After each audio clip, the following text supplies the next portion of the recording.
All right, welcome to Mad Minds, everyone, where we chat with some of the maddest minds at Mad Social Agency, a creative agency specializing in marketing strategy, content creation, and social media management based in Winnipeg, Manitoba.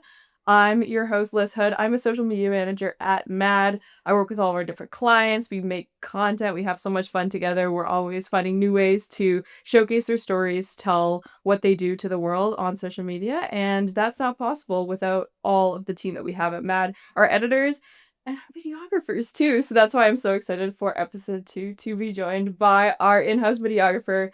I should have asked you this before. Notarianni. Do I have to say it with like an accent? Say the name. Tell everyone. What's your name? Aidan? Notarianni. Notarianni. I actually would have given it like... You can roll the R if you want to No, have fun with it. No, it's okay. Yeah. It was more the A sound. You know, like the... I would have said Ani, but you said Annie. Annie. But Notari... Yeah, I don't want to do it. Roll the R? No, I don't want to do it. But Aidan is our in-house videographer, and we're going to have so much fun chatting with him today. I love every chance I get to pick Aidan's brain about all sorts of things, whether it's what he does or just like everything about life outside of what he does behind his camera. So we're gonna have some fun today. Aidan has done this kind of stuff before, but not as much as some of us who are a little bit more comfortable in front of the camera. Ours is more comfortable fixing the stuff and doing all the things and everything. So to get started, we're going to do exactly what we did last time. We do our fun little opening segment. We're going to go to Mad Minute. So usually when we do podcast episodes, people start to warm up more kind of as the episode goes through. We develop a little bit of rapport. We have some back and forth. So we're going to get that all out of the way right now. I'm going to ask you a bunch of questions for a minute, and this is going to be so fun. Are you ready? Yes. Okay, let's go. What's your dog's name? Storm. Have you ever been to Italy? Yes. Okay, what's your favorite food? Thai. Name a city in Canada. Winnipeg. McDonald's or Tim Hortons? Ooh, it used to be Tim Hortons, but now McDonald's. What's your coffee order? 1 cream. What does aperture do? It's a piece in the lens that can open and close to let more light in. It's also how you get a bokeh and a blurry background. What's a sport that doesn't use a ball? Frisbee. Or ultimate. Yeah. Can you name any of the Teletubbies? No, absolutely I not. couldn't until I googled them. Say, okay, name a blunt type. Oh, negative. How many letters are in the word computer? Off the top, I gotta count. I don't know. I'm gonna say like, if I have to guess, like, I don't know, 8? Yeah, you got it. Is it? Name a member of One Direction. That's your last one. Harry Styles. Yeah. Yeah. See how easy that was? Yeah, it's not so bad. Easy. Well, we're gonna get right into it now. I had a bunch of other questions, but I was like, I need to get the Harry Styles one in there and to see if... Can you name any other members of One Direction or no? I probably... Naro. Okay. Louis. Yeah. Oh, no. Zayn. Yeah? You're only missing one. I know when I should know his name. Oh, Lord. What is it? I know he's the one that unfortunately passed away. Yeah. It's 4 letters. It also starts with an L. It's the same name as someone in your family. Oh, it's Liam. Yeah. Yeah. There we go. Look at that. Well, you can name them all. Now, there you go. And now you're more comfortable with me because we asked all these questions, and I'm more comfortable with you because I know that you can name all the members of One Direction. There you go. Better. I feel better now. I appreciate that. I'm proud of myself a little bit. Well, we're going to get into just all the different conversation topics that we want to roll through today, but I feel like it's always easiest for me, for you, for everyone in the audience who's watching to just tell us a little bit about how you got into the space that you're in. You are a videographer. Tell people what exactly that means. I think people have a general, concept, but like what that is, how you got into it, kind of give the backstory of your interest in that space. Okay. I started out in photography. I was... Is that normal? Is that like common? I think so, in the sense that unless you really know you're going to do video, I think like when people first pick up a camera, figuring out video and recording stuff, it can be a little intimidating. I think like even from a child, like you can press record and go, but I think a lot of people start with photography and transition. It's also just like kind of where the industry has gone, like obviously with social media and stuff, photos are still relevant, but videography has now taken, like, there's more jobs in it and there's more variety in that type of field. But for me, I started in photography in COVID. It was just as a hobby. I just saw a before and after photo on Instagram at the time. It was just like a swipe kind of thing, kind of like a carousel, but it was just 2 photos. There was the after edit and the before. And I had no really interest. I used to like vlog like my friends and film, but it was never anything like serious. And then when I saw that photo, I just was like very inspired to try and figure out how this his name is Brandon Wolfo. He's a New York photographer. And yeah, I saw that and I was just inspired. So I got on YouTube and started looking it up, and it's COVID time, so I didn't really have much going on. And yeah, just from there, I started going out and doing photo shoots with friends and just ask favors, and we just like hang out, and I'd try and stage stuff and figure out, go on YouTube, prep, see what they did to figure out how to get the result.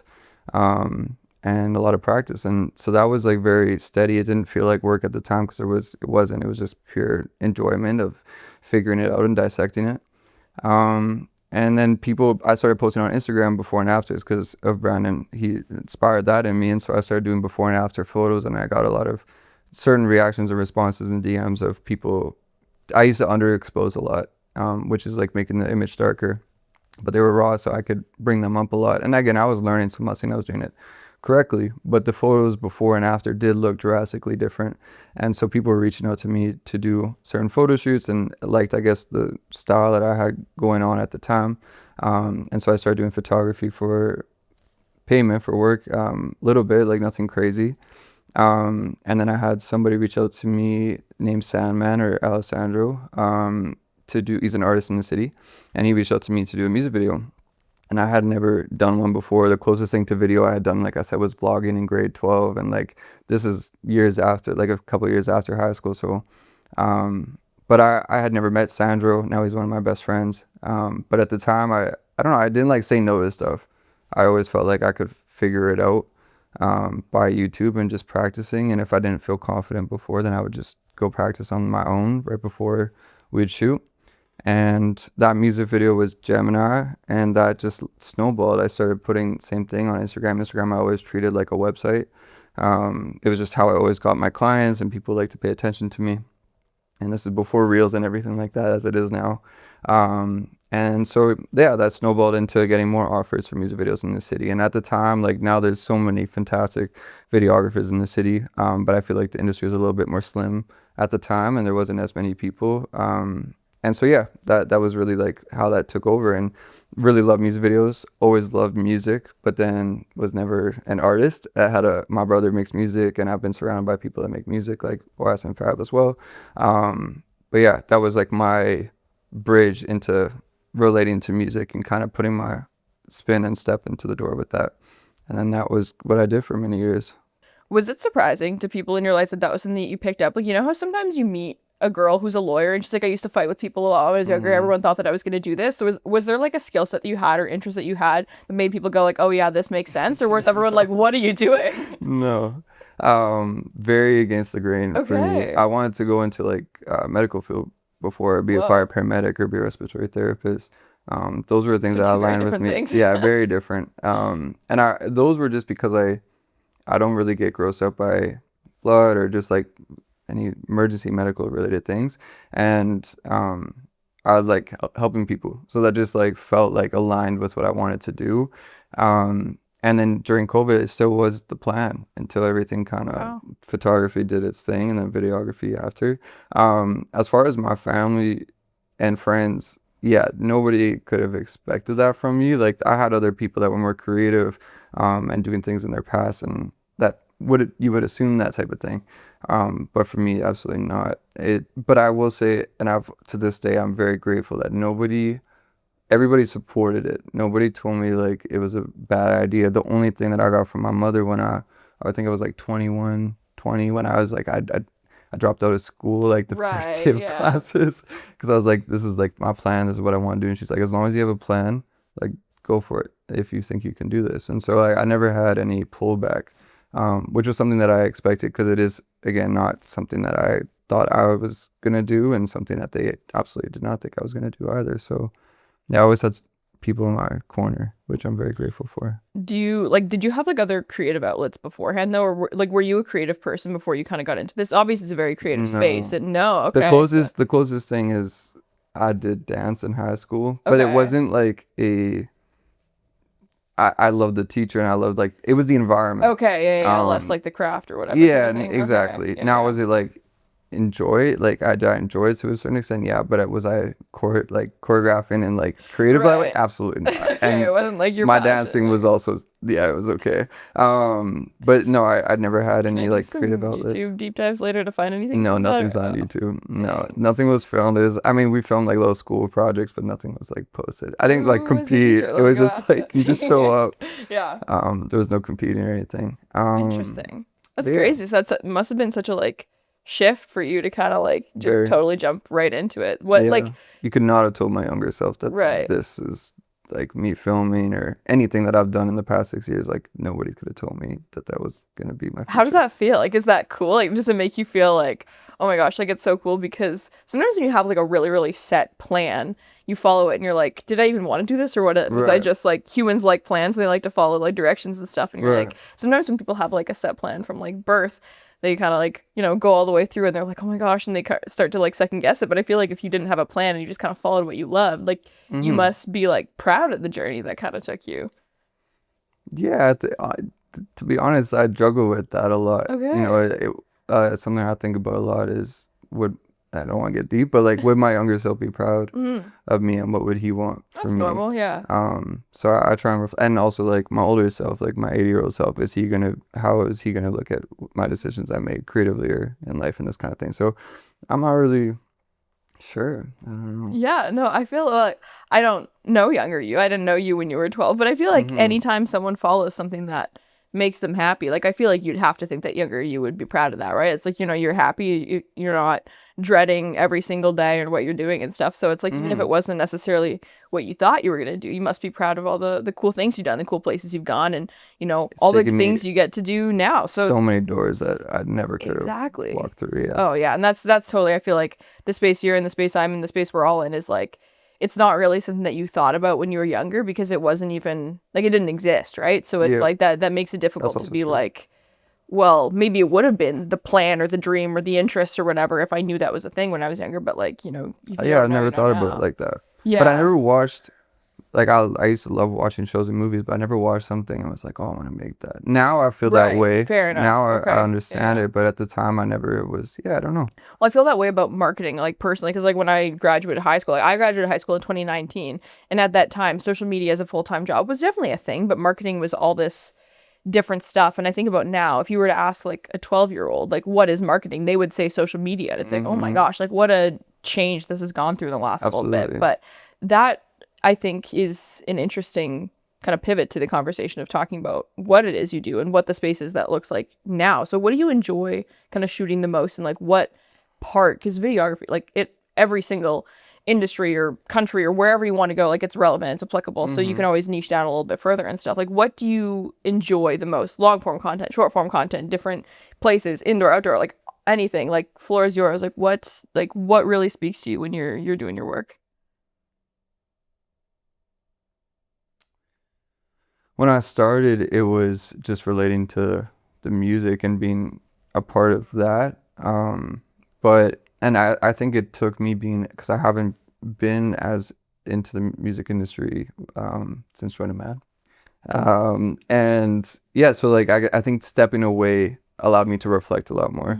And at the time, and I still love music, but I think the power of a song and an artist is that they can let their emotions out and they can help write something that other people can relate to. And I think in film, when I was doing music videos in certain projects, some are just like stimulating music videos that you're just trying to have a bunch of things going on.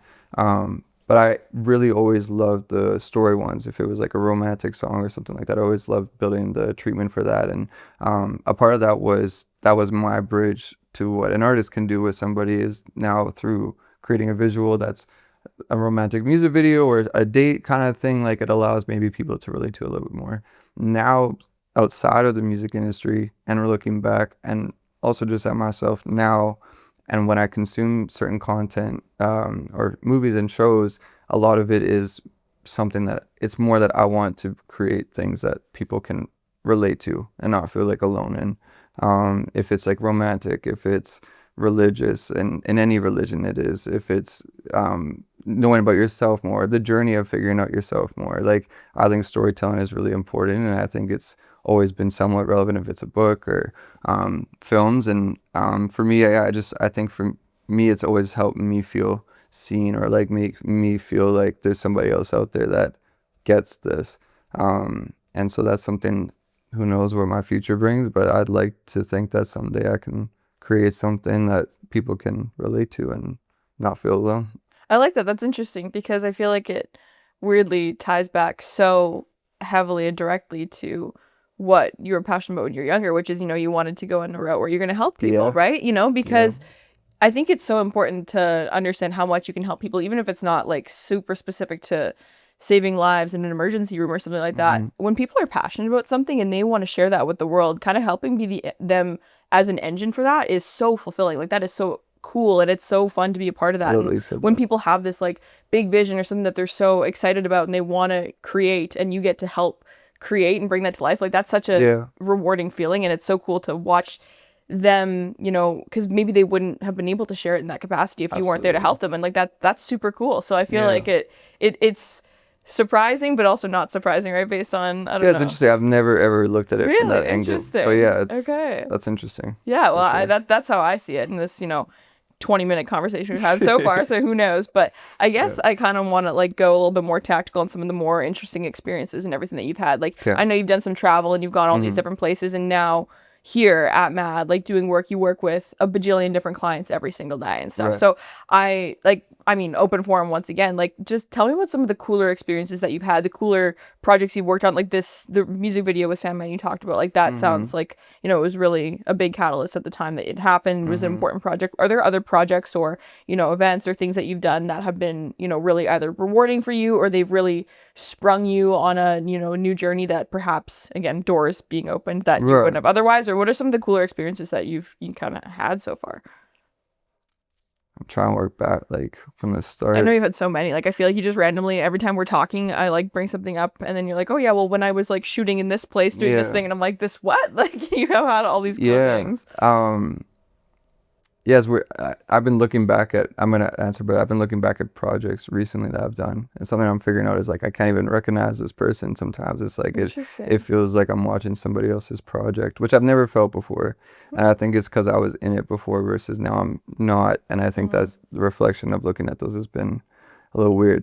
So, for example, we were talking about, like, I went to Morocco and I filmed 3 music videos out there. Wow. I was in Marrakesh, and that was like a surreal, I would not have, that all happened very organically, and just like Morocco was never on my list. Right. To be fair, didn't know anything about Morocco, but it was just never like something that I was like, oh, I'm going to go to Morocco now someday. Now I recommend it to everybody, and I love it, and like I had such an incredible time and was taken care of so well.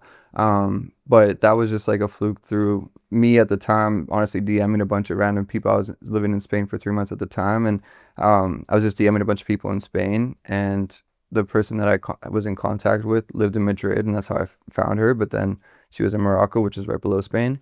And so at the end of my trip, we went out there, and I shot 3 music videos out there. But it was just so random. Like, it was not a part of the plan. It literally, a lot of this stuff with the music industry specifically, like, you can get put on a flight the next day. Like, there's a lot of things that just happen like a week before or 2 weeks before. And so Morocco's easily a standout. I've never been to anywhere else like it. I was also there when the World Cup was happening, and they were in the World Cup at the time. So there was like, I don't want to say March. It's like parades and stuff. Parades, like thank you. Yeah, there was parades. 2022 then? Yes. Yeah, okay. Yes. So there's like parades, and it was just incredible, because like, even if Canada was in it, it just doesn't compare to the culture there. Like, it was beautiful. It was amazing. Again, very lucky that just happened randomly. It's taking me, like, again, film's crazy because everybody needs, to a certain extent in certain industries, needs a videographer. And so in Canada, like, I had clients that would fly me to different cities in Canada. I was doing that for 2-3 years as well. And then I was in the States last year. I did 2 tours out there for an artist. One was a 14-city tour, and the other one was, I think, a 26, 27-city tour. Wow. That happened, like, I filmed his concert here, got contacts, and like a month or two later, I was out there. Like, again, things just happened very randomly. I can never. And even the call like to go to the tour was, it was kind of a heads up when I met them in March, but then I went out there in May, and that was, I think they told me like a couple weeks earlier.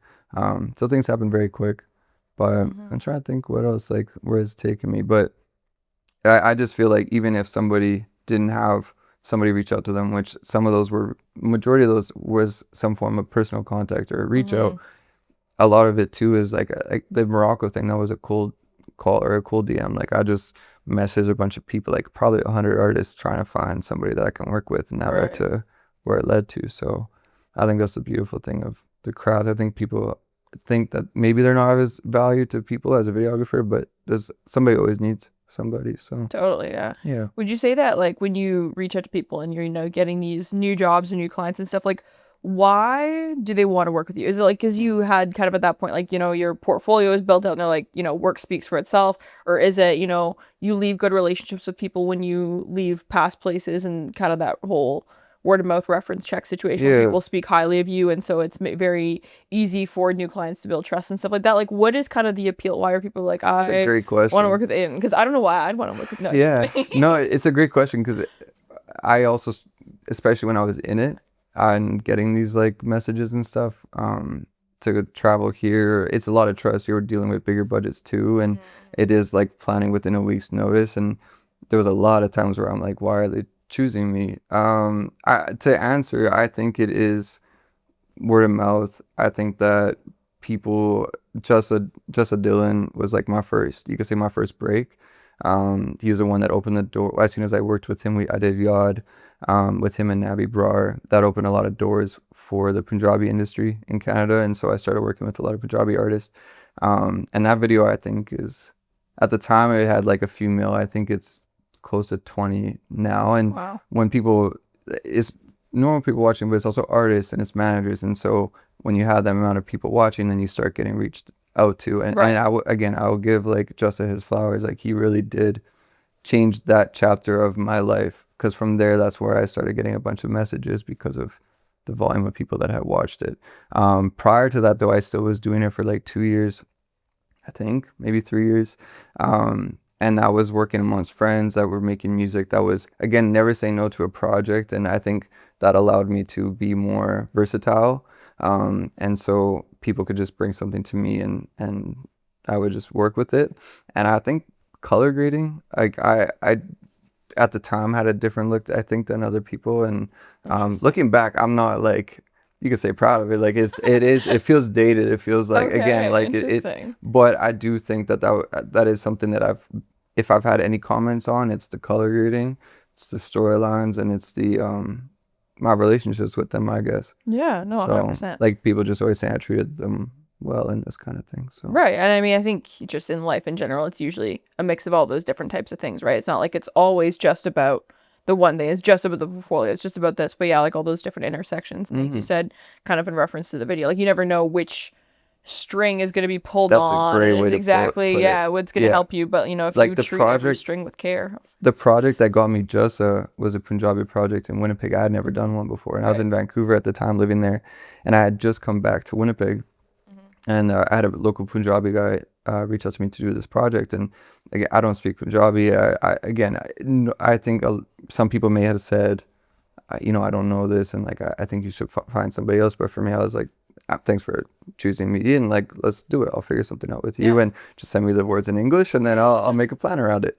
And so that video did a few 100,000, which then Jassa and Navi saw, and then they DM me, and again, that was just like a fluke. If I had said no to that, then I wouldn't have had that door open. So you never know what's around the corner. Totally. It is really crazy stuff. I feel like the word like fast. virality, like I think of like early 2000s, like a video went viral was always like on YouTube, and now we talk about it on social media and stuff too. And I think that exactly applies to like all the clients that we work with. It's like, you know, you post these videos and, you know, you're proud of every single one that you do, and every single one, you know, gets the same amount of effort, and you're working on it, and you're, you know, fine with the details. And then, you know, one of them goes viral, and then you get different clients from this, or you get different followers from that, or different opportunities for collaboration or exposure, whatever, from these different ones. And yeah, you don't always know which one of your content plan is gonna hit, but when one of them does, you know, you got to be ready for it. And like, I feel like social media kind of it embodies all these different parts of all this different space now. And so now that you're working in that space and doing a little bit more stuff on the social side and not so much the music videos, long form, whatever, like what's kind of been the biggest shift for you now that you're working kind of not just at an agency, but also focusing mostly on social media clients, and what their content looks like and stuff? What's that shift been like for you? The biggest change was like when you shoot music videos, you can have a 10-14 hour day, Right. and you do it again the next day, and then you might have a half day the day after. Usually it's a 2 day, 2.5 day thing. It can be a 1 day, but point is you have time to like really like not perfect, but like set things up. You go a week before the location scout. You do it like it's just there's layers and layers, and there's a lot of prep, and in the moment there's a lot of shifting of lights, and it can take a long time. And when I came into social media, it was a pivot because I was trying to bring that side of me into a world where you also have to be like efficient and have like be able to pivot to there's so many different concepts that we're getting within our time frame of shooting, and I didn't want to sacrifice quality for like I guess speed, but I also had to let go of that piece a little bit and find a blend. And I think that was something that was for the first time in years like a challenge that I was happy to figure out and take on. And yeah, I'm very happy with the way things have played out and the systems that have been created now. But that was the biggest thing, was just like I think the time frame and the speed of things. Totally, yeah. Because like sometimes, I mean, I have access to your calendar. I creep it all the time at work because I'm just fascinated with what your days look like. And sometimes you'll have like 3 or 4 shoots in a day where it's like you kind of have to like lock in, get your head in that specific space, whatever, and you're there for 2 hours, and then you bugger off and you have 45 minutes to get to the next one, set up whatever, and kind of gotta lock totally different in. Industry, like, totally different client. Maybe it's the first shoot for one client, the other one's like very, it's just a change of pace. That's also one of the beauties of it though, is that it is constantly a little bit different, and you're talking to so many variety of different people, and I love that about it. But yeah, I guess that's a big thing too, is that you are in one mode here and with this industry, and then you're changing a little bit over there. So yeah, I feel like a big thing in kind of this space, and it applies to so many different service providers or different things like that, but I feel like one challenge I can only assume you have, and you have it with me, so that's why I know you have it, is like you have all this technical understanding and acumen and experience with what you do, and what you do is complicated, especially to people like me who don't have those kind of same skill sets. And I feel like you have to communicate really well all day, every day, whether it's with the clients while you're shooting them, making sure that they're aware of what's going on, why they're doing things, but also not over explaining, because they don't need to know everything that's happening, but you want to make them feel comfortable. And you have to deal with me, who's trying to like direct said shoot, but I don't always know what you're doing, they're doing whatever. And then you have your other folks you work with, you have your bosses and this, that, whatever. Like you're communicating with different people who need to know different things about what you're doing all the time. And like what's kind of like,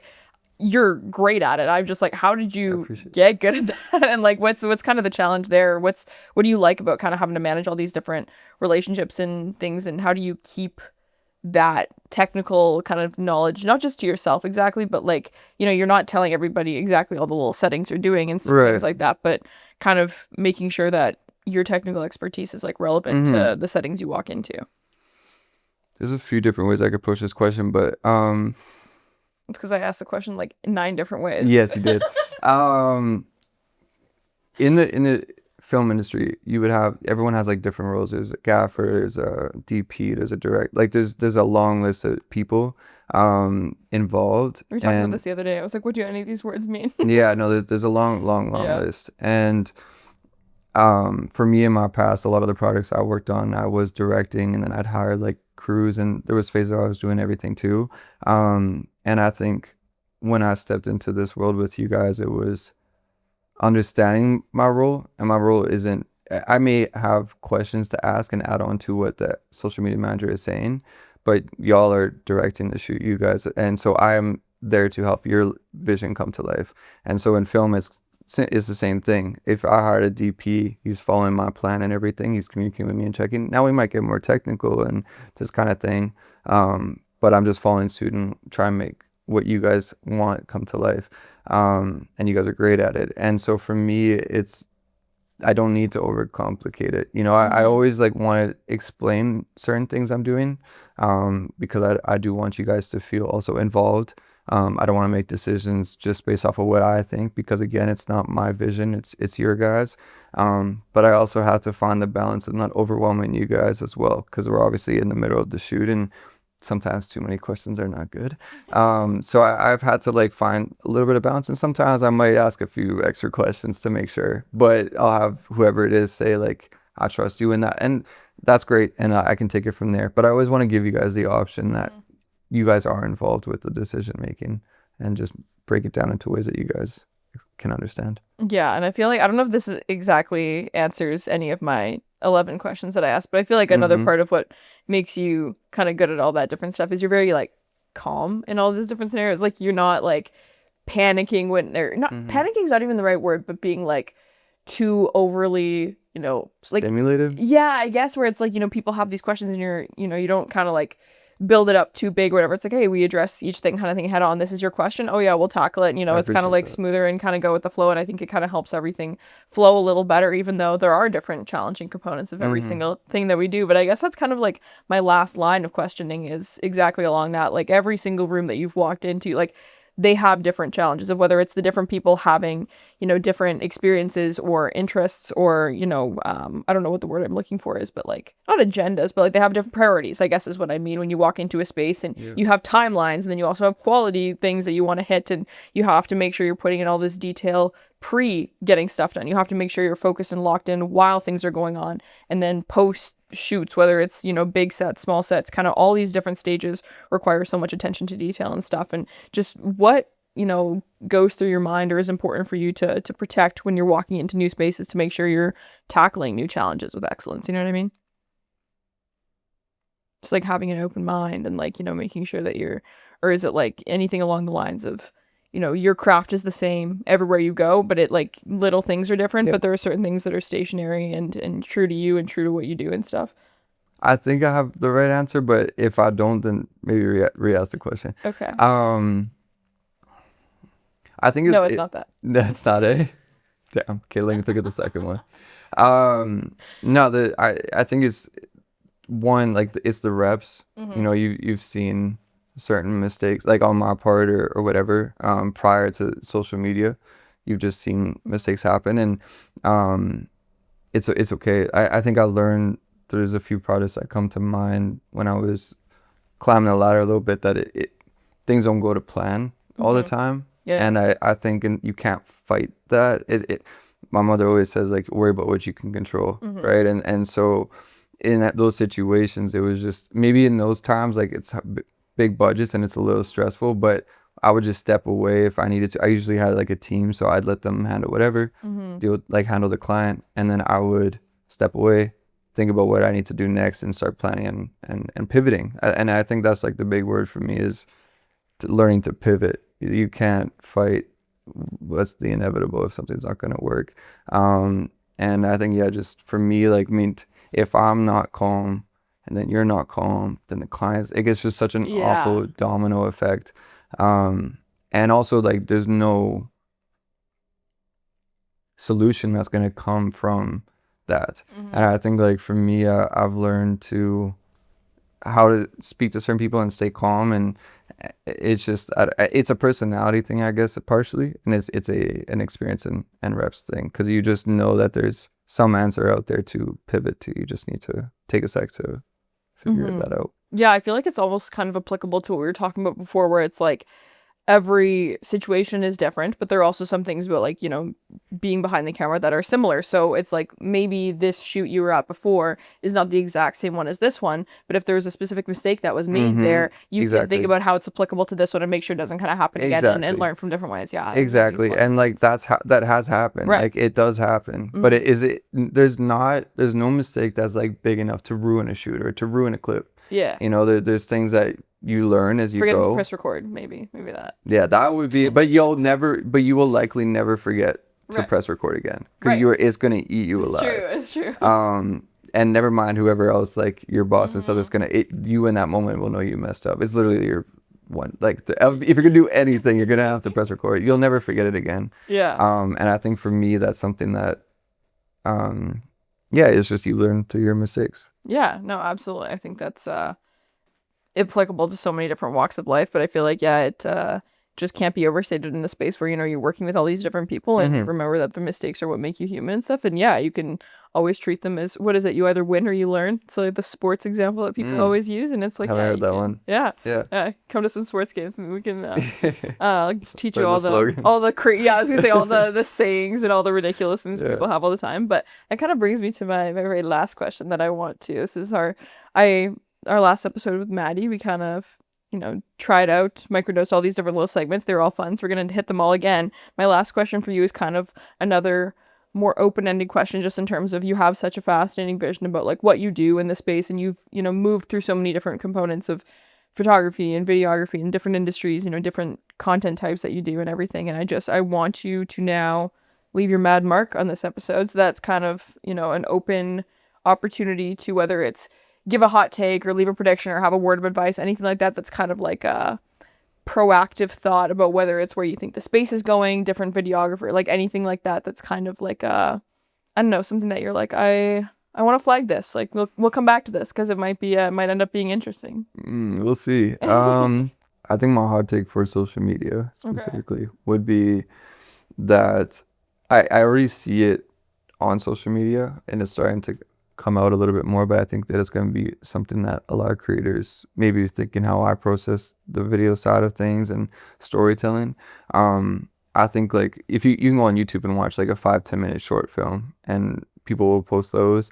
I think there's going to be condensed versions of that on social media a lot more. Again, I'm not saying it doesn't exist. I just think that it's going to be something that's more consumable in the future. I think people are going to start doing like 45-second, like, I won't say skits, but little romance movie in 45 seconds or in a minute. Potentially, like, this is something, maybe I'm biased toward this potentially, but maybe having the screens like turn it like how you would watch a YouTube video. Oh, interesting. Again, I still see that sometimes, but it's not like a mainstream thing to do. And maybe, because I know as a videographer, it's like when I first started with social media, it was hard to like start shooting vertical because I was shooting everything horizontal forever. And I think like when I've spoken to other videographers, obviously it's social media, you got to do the vertical. But I can tell like people would still like to shoot horizontal. And I think potentially turning your phone could be a wave that comes when you're doing these like short form type of content. If it's some short film if it's a romance film, or if it's some, I don't know, motivational thing, like a little mini Cree, like they're boxing and then he's on like the stage. Like, I don't know. I just think that there's going to be more storytelling on social media. And I think it's going to be under the minute, but potentially you turn your phone and I like that. Because sometimes I feel like right now you get things like that, but they're clips of larger things as opposed to just like written and created and produced just for that specific format. So that's interesting. I don't know. I guess I'll flag this one, put it in the favorites folder. Again, maybe I'm biased because like I said earlier, market, see if it's gonna. yeah, if it's on there, who knows? But yeah, I don't know. Maybe I'm biased, but that's what I again, maybe this is what I want to like consume on Instagram more too. Well, hey, you know what? You have the power to make it happen. Now it's also true. Start here, and then we'll branch it out. We'll keep going. But this was so much fun. I know that you were like it's not that you weren't wanting to do it, because you're always going to humor me because you're a good coworker and you're very kind to me. You're always going to humor it, but I don't know. I always find having conversations with you, whether they're online or offline, so interesting. So I had so much fun doing this episode. So thank you for taking the time, folks. If you're watching on YouTube, make sure you leave a comment if you enjoyed some of Aidan's insights, and if you didn't, well, that's on you, because you got to acquire some taste then. And hit the subscribe button, because we post videos on this channel every single week talking about marketing, talking about content, all kinds of fun things that we have going on over here at Mad Social Agency. So thank you for tuning in, and we'll see you next time.